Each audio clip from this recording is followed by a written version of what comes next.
Hello, college join பண்ணிட்டோம். இப்போ இங்கே தங்கறதுக்காக வீடு பார்க்கலான்னு வந்திருக்கோம். இந்த வீடு எவ்வளோ ரெண்டு தரலான்னு சொல்லிட்டு நீங்களே சொல்லுங்கள் கமெண்ட்டில். இது கிச்சனு, சின்ன ஹாலு,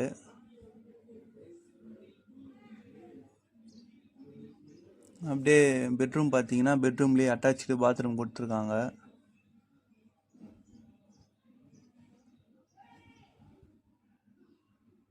இது பெட்ரூமு.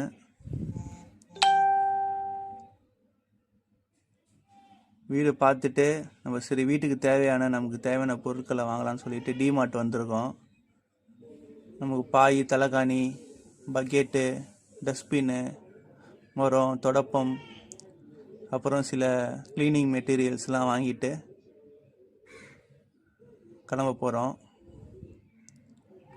நம்ம பார்த்துருக்க வீடு பார்த்தீங்கன்னா நம்ம காலேஜிலேருந்து ஒரு 18 கிலோமீட்டர் தூரத்தில் இருக்குது. என்ன ரீசன்னு பார்த்தீங்கன்னா நம்ம காலேஜ் ஒரு பக்கா கிராம பகுதியில் இருக்குது. அதனால் இப்போ நம்ம நம்மளோட வருமானத்துக்கு நம்ம இங்கே ஜொமேட்டோ, ஸ்விக்கி அந்த மாதிரி ஃபுட் டெலிவரி பண்ணலான்னு சொல்லிட்டு ஐடியாவில் இருக்கோம். அதனால் நமக்கு சிட்டி சென்டரில் நமக்கு வீடு தேவைப்பட்டுச்சு. அதனால தான் நம்ம காலேஜ்லேருந்து கொஞ்சம் தூரமாக வீடு பார்த்துருக்கோம். நம்ம டெய்லி காலேஜுக்கு போயிட்டு ஈவினிங்கில் ஃபுட் டெலிவரி பண்ணி ஏர்ன் பண்ணலான்னு சொல்லிட்டு இப்போ ஐடியாவில் இருக்கோம். இப்போ பார்த்துட்டு கிளம்பிட்டோம். சரி, மெட்டீரியல்லாம் எடுத்துகிட்டு போயிட்டு வீட்டில் வச்சுட்டு நம்ம இன்றைக்கி சென்னை கிளம்பிடுவோம்.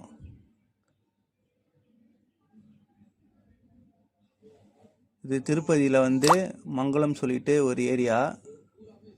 திருப்பதி பஸ் ஸ்டாண்ட்லேருந்து ஒரு 6 கிலோமீட்டரில் இருக்குது. இங்கேருந்து நம்ம காலேஜ் ஒரு 18 கிலோமீட்டரில் இருக்குது. போகிறதுக்கு நம்மளோட பைக்கு தான் அங்கே எடுத்துகிட்டு போய் வச்சுக்க போகிறோம். அதில் தான் காலேஜுக்கு போயிட்டு வரலான்னு இருக்கோம். ஏன்னா இங்கே பார்த்தீங்கன்னா பப்ளிக் டிரான்ஸ்போர்ட் அவ்வளோ ஃப்ரீக்வெண்ட்டாக கிடையாது. எங்கன்னா போனோன்னா நம்ம பைக் தேவைப்படுது.